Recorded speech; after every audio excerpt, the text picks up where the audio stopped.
What's going on, everybody? This is EJ Burt. I'm hosting Arena Goat Talk. All right, so the purpose of this podcast is to highlight the guys who kind of help pave the way for guys like myself and the guys who even playing nowadays. All right, so I just felt that they needed to get more recognition, and again, I'll do guys from back in the day, around my time, and even guys nowadays. But it's all about the players. And so the guest for today is none other than the GOAT, Barry Wagner. What's going on, Barry? How y'all doing? How everybody doing today? All right. So, yeah, so I wanted to get you on and kind of talk about your story, so everybody get to understand about you and, get to Googling about you and learn about you and maybe start to tailor their game after you. So, first things first, let's talk about, where you from, kind of how you got your journey started, your upbringing. Well, I'm from small town out of Alabama. It's 30 minutes from Greens. It's 30 minutes from Tuscaloosa, University of Alabama, called Greensboro, Alabama. Mm. I can't tell you the population because I had about 55, 60 people to graduate with me in high school, and we were K through 12. So that lets you know how small we were. I had about maybe two traffic light when I was coming up, two traffic light in my hometown. Um, Anything we got to eat was from the gas station, food wise. Cause we didn't have no McDonald's or whatever, Burger King. Well, we had a Church's Chicken. Everybody had churches in their hometown. But my upbringing, man, coming up from a small town, I had big dreams when I was young, probably 9 years old. I said I told my mom I'm gonna go pro and take care of her for the rest of her life. And she told me to get my, she didn't use these words, but she told me to get my butt and do my homework. Long story short, uh, I'm pretty good. My brother was pretty good in football. He gave it up after he hurt his shoulder and went to basketball and then ended up getting a shot in the NBA with the Washington Bullets back in the 80s, 80, I want to say 89, 90. Mhm. I was in college. Me and my brother went to the same university, Alabama A&M University. But coming out of college, I had a lot of D1 school at me. The reason I chose Alabama A&M, it was two reasons. The first one was my idol that I analyze, idolized all my life, John Stallworth, Pittsburgh Steelers Hall of Famer. John Stallworth went there, and my uncle played with him, and I got a chance to meet him when I was there. And secondly, my parents couldn't travel, Mhm. so being in college at Alabama A&M led the nation uh, in receiving yards and catches in 1989. I was second in the country behind his name Haston from Houston, the Houston Cougar. Andre Ware was throwing the ball to him. You know, back then Andre Ware now had to run and shoot. At HBCU, we had to like Mississippi Valley. My school ended up being like Mississippi Valley, run and shoot in 1989. So I set all the NCAA records. I only have one record that been broken in my college that I hold. Became All American, got a shot, uh, work out with the Pittsburgh Steelers. I supposed to got drafted. Everybody thought I was gonna get drafted, but you know, back then they weren't drafting HBCUs like they doing now. So I was just going to camps, working out, working odd jobs, have some money, go to camps, um, go to camp, do good, da da da. They said they're gonna see me, da da that happened. So in 1992, went to Atlanta, and the spring football league called the PSFL were coming out. And New England Blitz and other teams that had NFL teams, city, like Washington and all of them had teams. And they had a pool, and I got drafted by the New England Blitz. So Steve Grogan was our head coach. We was in D-Land in camp, and the week we getting ready to scrimmage, the league folded.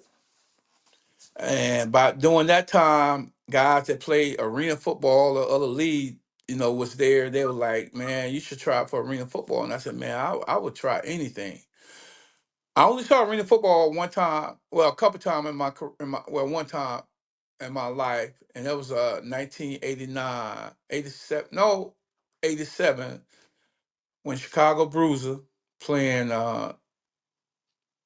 somebody, I don't know who it was, but they were playing. I remember Chicago Bruiser because Ben Bennett and Rockmore and Coach Moss, the first head coach of the Predators, he was the head coach there.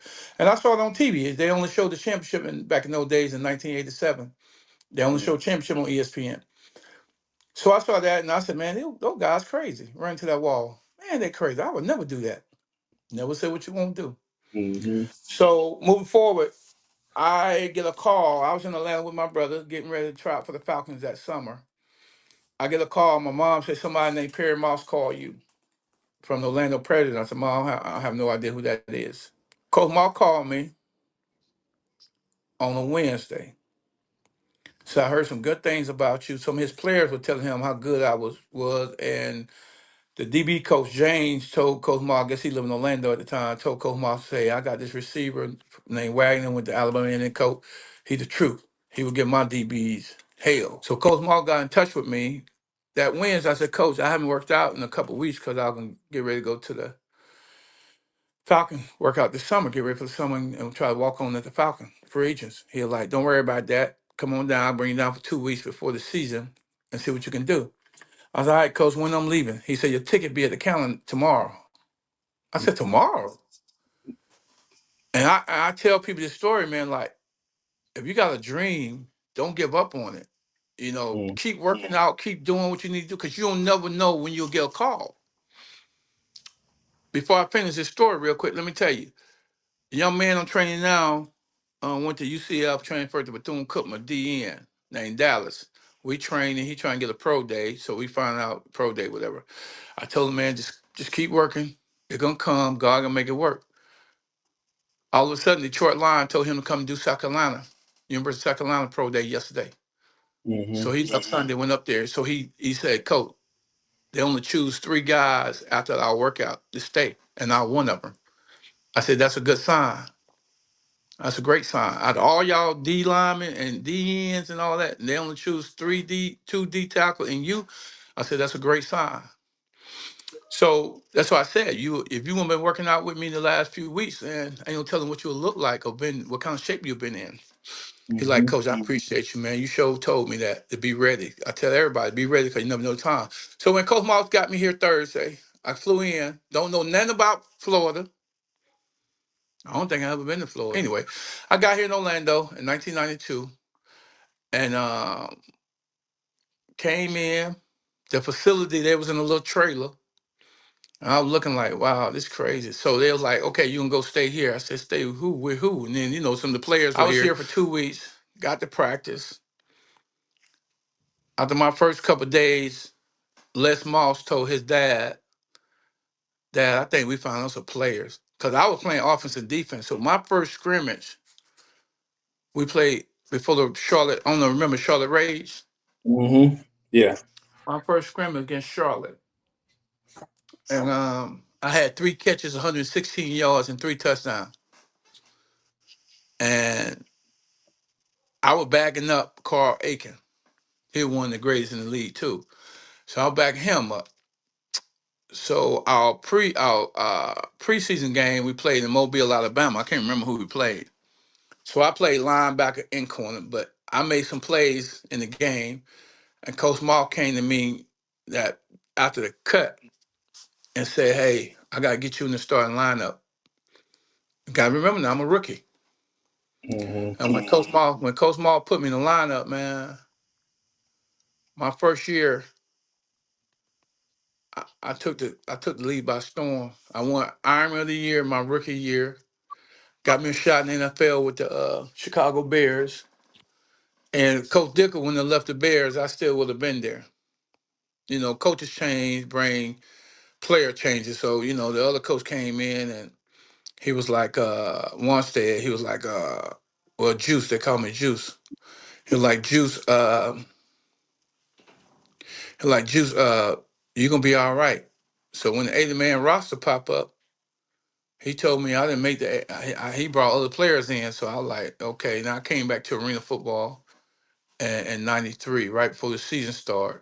So they couldn't. I couldn't play. I ain't supposed to play, but the owner and them paid some money for me to do injunction where I don't get picked up by nobody else to play the game. Like I got here, I got cut on Tuesday, Wednesday, and Thursday I was in Orlando practicing, and Friday I played a game. Mhm. Mhm. So we ended up beating Tampa 13-14. I think that's the lowest game in arena football we ever had, 13-14. So that happened. Um, and then I won MVP. I won Ironman of the Year that year too in '93. And then it got me an opportunity to play for the Indianapolis Colts in Mhm. '90.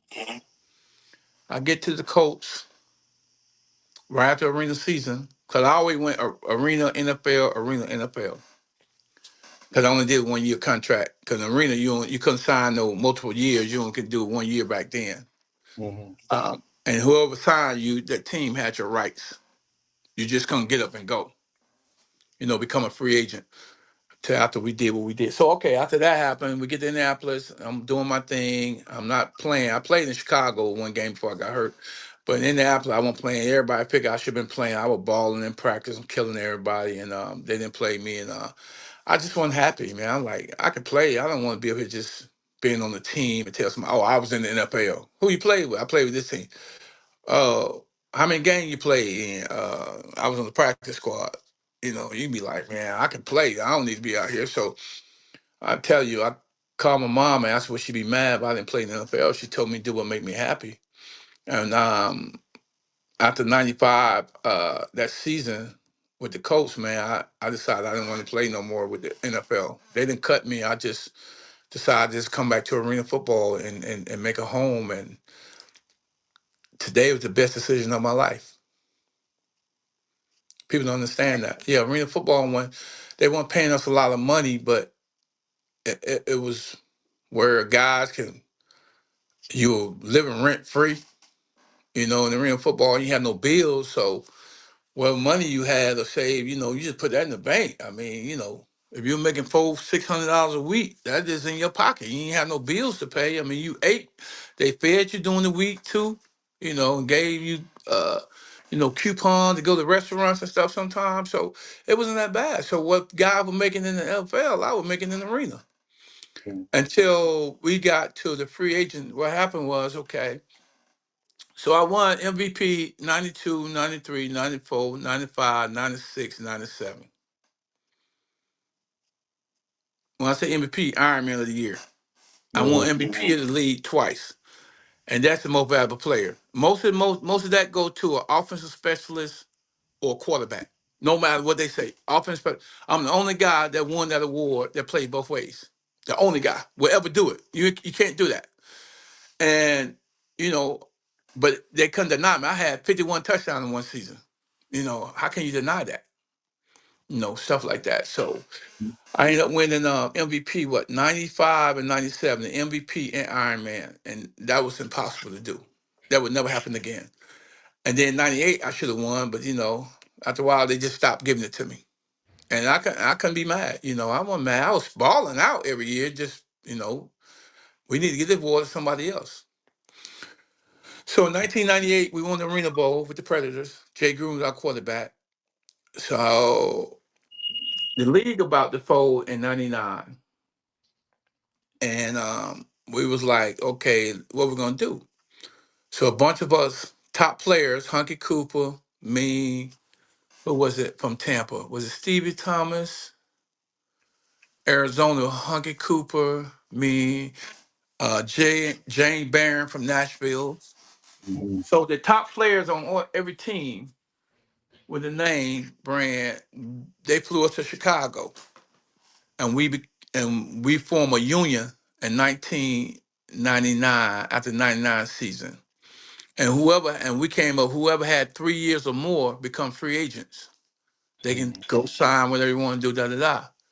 So the salary went up too. The salary cap went up also. So if you played 3 or more years in the arena football, you became a free agent. So when I had Jay, what's going on? Jay traded me to the New Jersey Red Dog. He traded me to the New Jersey Red Dog when all this was going on. So Mhm. when I found out I was gonna be a free agent now, I was like, Jay, man, what's up? Let's work something out. Da, da, da. Yeah. He said he ain't have the money. So I was like, okay, whatever. So I was gonna sign with the New England Seawolves with Mike Holmson. Yeah. And they said, okay, we're gonna do this, do that, do that, do that. I said, all right, cool, blah blah blah. So I get a call from San Jose SaberCats. And the not the coach, the owner. And he talked to me and he would say, hey, da da da, da da da, da da. I was like, okay, da da da. He said, how you feel like playing with Steve Pappin and Shalom Baker and da da da. I was like, hey, he's like, we know you used to getting the ball all the time. How you feel? I said, listen, I don't care about no football, getting the football. All I want to do is win. Mm-hmm.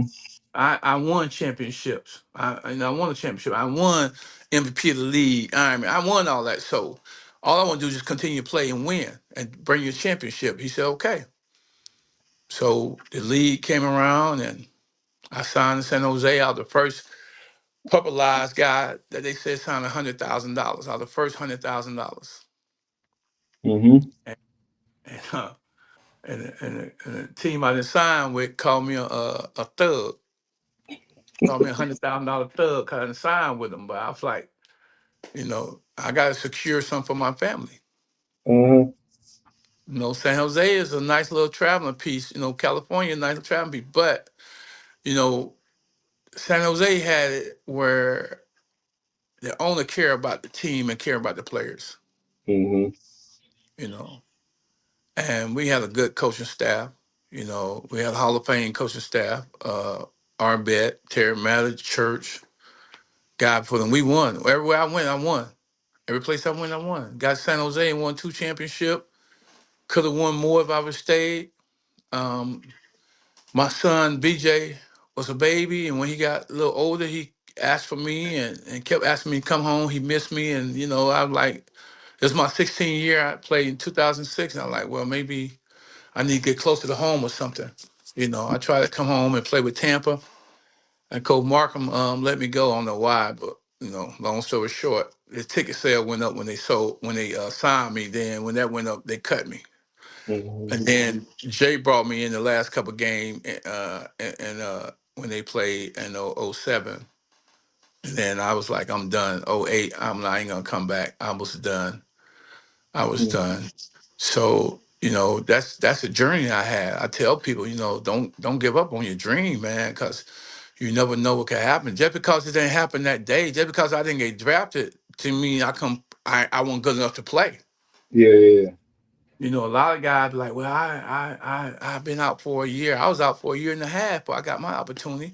But I kept training and staying in shape because, a team can call you like the next day. Be like, hey, we need you here tomorrow. yeah. Mm-hmm. And you ain't been doing nothing, then that's your fault. Yeah. But my advice to people though, EJ, is it doesn't matter what type of football you play. Arena football was just meant for some people. Mm-hmm. It was just meant for some people. A lot of people in the NFL can play arena football. But a lot of guys in arena football could play in the NFL. Yeah. You Yeah. know, They had that. These couple of the guys went from arena. A lot of those guys went. a lot of guys went from arena to the NFL, and some Mm-hmm. before me. All right. Some So before me.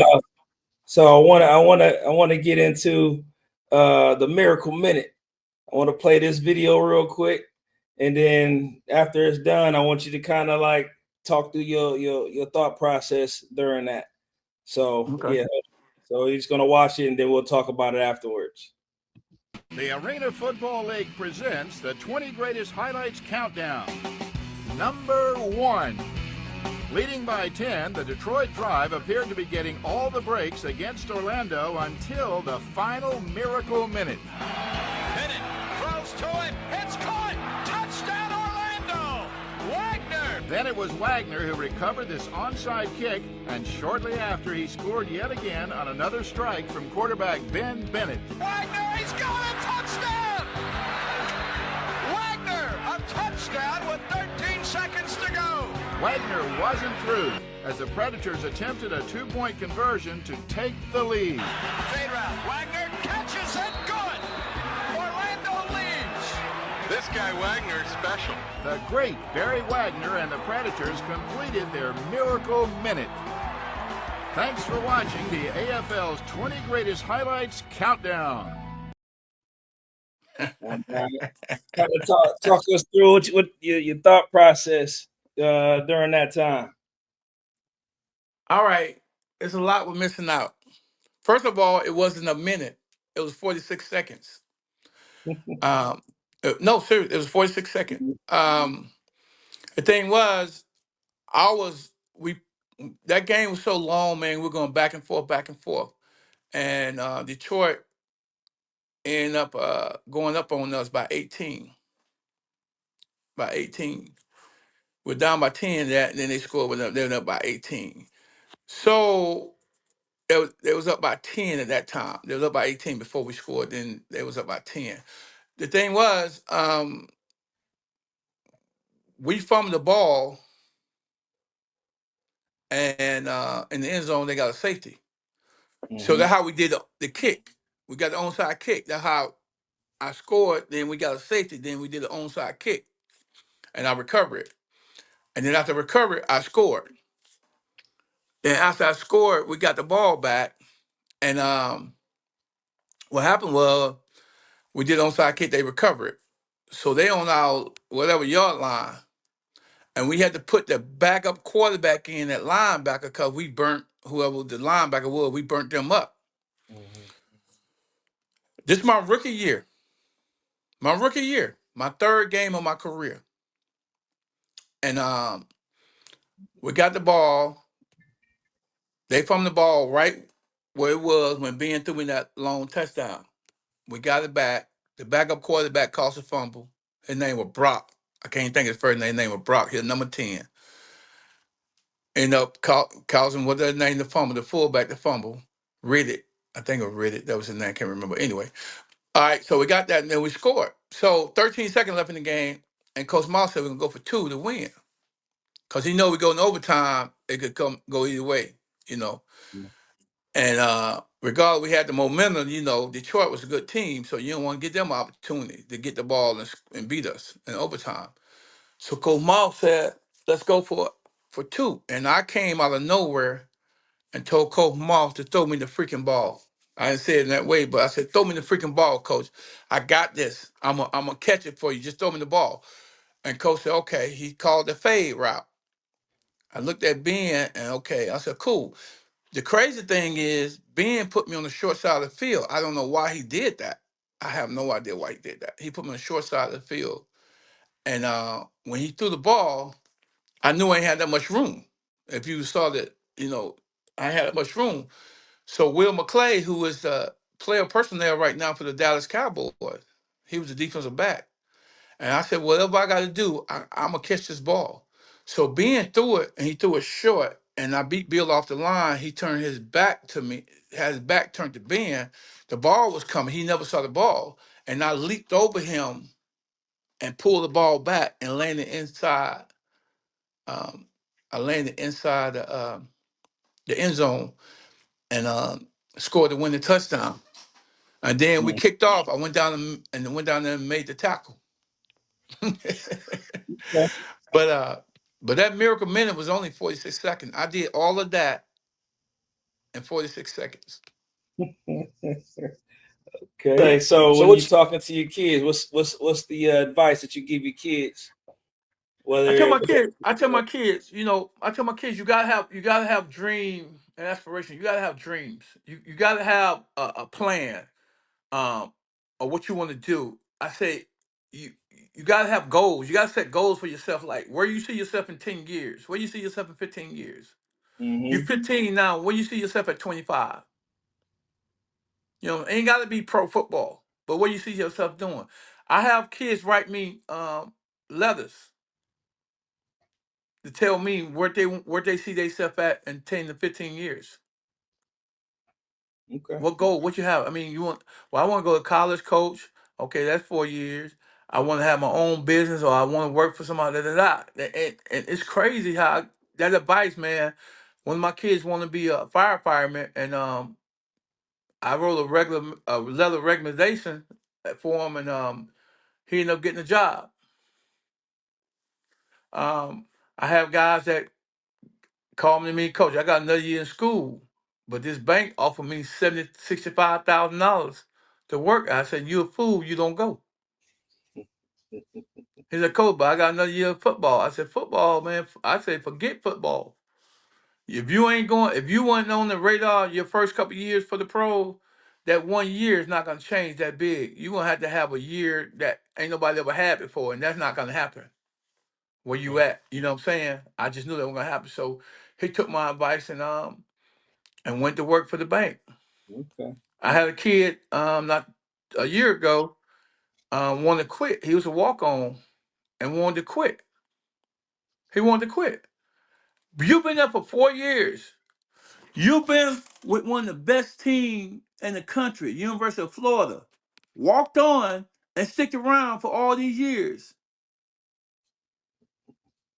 Why do I care you played or not? You on a top 10 college football team, and you won't have 1 year of football in high school.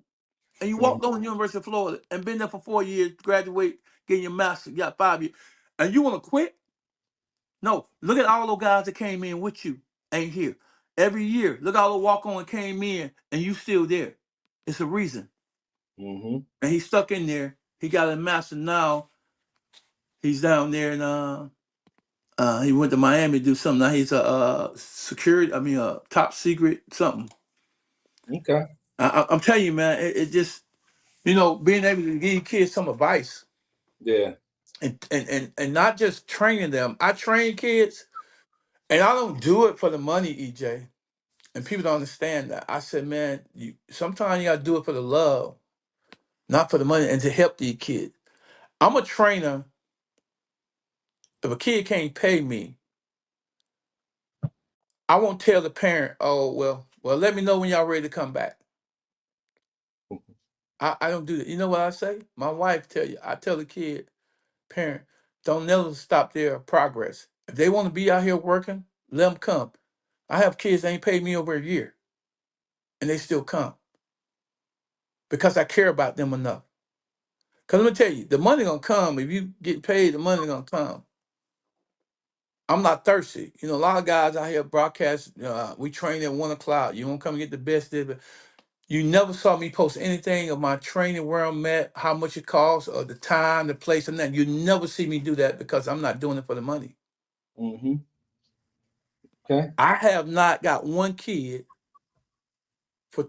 but asking a kid to come out there where I'm at, time or whatever. You know how kids find me? When one of my kids go somewhere and perform, and they ask, so who he training with? And they'll say, Coach Wag. Where's Coach Wag located? Da da da. Can I get his number? Sure. I never ask any parent or kid to come and train with me. Never. Okay. So is there I guess, 'cause I don't want to take up too much more of your time. Is there anything you want to say in closing for anybody who look at your career and says, I want to do something like that, or maybe they're at a crossroads of whether they want to continue playing NFL, pro ball, whatever, and arena is an option. Just any words of advice in closing. Listen, no, never. I tell people this. This is closing. I would do. If you have a dream to do something, don't you let it be a dream. Let it be a reality. Let it come forth. Don't give up because it didn't happen today, because you never know what door gonna open tomorrow. Mhm. I was out of football for a year and a half out of college before I got my opportunity. And what I did was during that time was still train, still believing in myself. You gotta believe in yourself, because if you don't, ain't nobody else gonna believe in you. Mhm.